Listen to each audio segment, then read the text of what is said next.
Torque, Power, and Collision in the Overhead Squat, presented by Liam Goddard, Kirby Ritzer, Kevin Gregory, and Linda Borgmeyer. Torque and Angular Force. Torque is the ability to use force to rotate an object around an axis or fulcrum.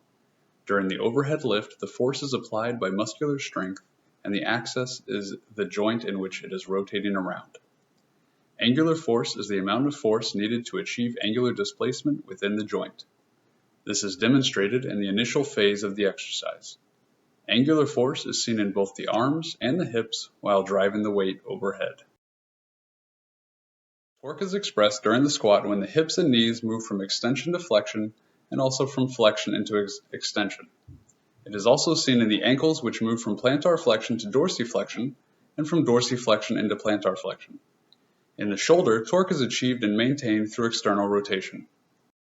There are several factors that affect torque. A lack of mobility can certainly affect torque and may lead to issues in form. It is impossible for an athlete with tight hips, knees, shoulders, or ankles to correctly perform the overhead squat. A lack in mobility will most likely result in muscle compensations. In the overhead position, if the bar is not directly lined up with the ground reaction force, it can lead to a compensation injury. Foot placement should allow tibial tracking over the toes to keep the knee joint in alignment. Squatting with the feet in a sagittal plane may cause individuals to alter normal squatting patterns. Slight external rotations of the foot result in smaller movements and compressive forces on the lumbar spine. Limited range of motion in dorsiflexion as well as weak gluteal muscles predisposes the athlete to medial knee displacement. The knees will fall into a valgus position, causing further compensations. Suggestions for safe execution of an overhead squat include strength and flexibility assessments of the shoulder, hip, knee, and ankle. If you find mobility limitations, they should be addressed prior to performing the exercise with weight. Form, not weight or number of repetitions, should be stressed. Monitor the client to be sure they are not creating bad habits. Bad form is the quickest way to an end. Power and movement. Work is the product of force and the amount of displacement along a line of action. Work can be defined as force times distance. Power is the rate at which work is performed. Power is defined as force times distance divided by time. The majority of the power during the overhead squat takes place at the bottom of the lift. A large amount of power is required to lift the body with the external resistance overhead to counteract the inertia experienced after the body lowers into a mechanically disadvantaged position. Energy is the capacity to do work. In the descent of the lift, the elastic energy in the hamstrings and quadriceps lowers the body into a squat. As force is applied, the energy demands to lift the body are high. The total muscle activation of the overhead squat requires a high amount of energy due to the total muscle involvement. A collision in biomechanics refers to when two independent forces, each with a respective momentum and velocity, collide. Collisions that occur within the overhead squat include removing the bar from the rack, pushing the bar off the shoulders, and the catch at the top position. In order to execute the lift properly, the muscle system needs to generate enough force to overcome the external load of the barbell. If the muscle system cannot generate enough force to overcome the external load, the lift will fail.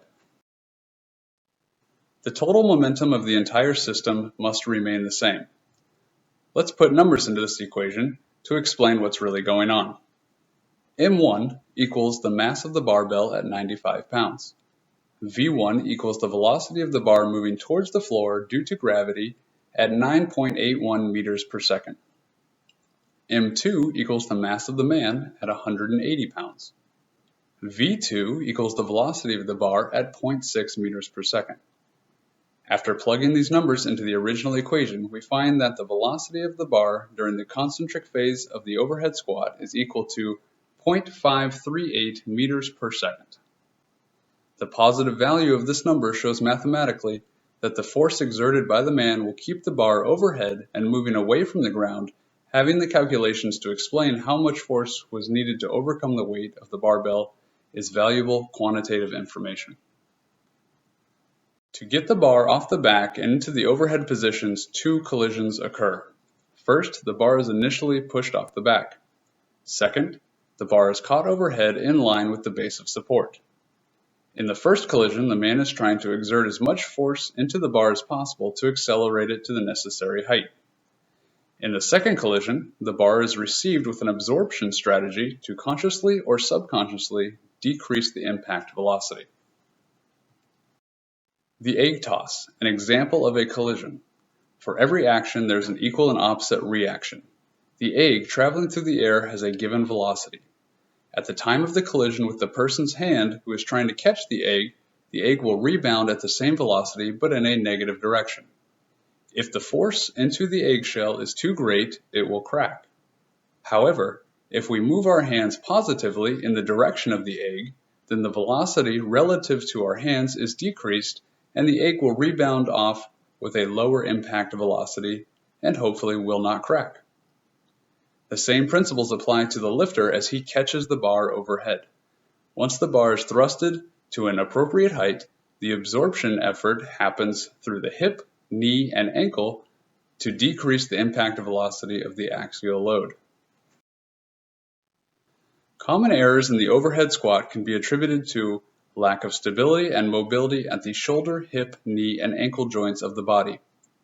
Common issues include a lack of mobility in the shoulders, a lack of stability in the trunk, a lack of mobility in the hips, unstable knee joints, and a lack of mobility at the ankle joint. All issues should be properly addressed before the lift is completed with weight. Common interventions to improve the overhead squat include mobility exercises of the shoulder, core strengthening exercises of the torso, mobility exercises of the hip, and mobility exercises of the ankle.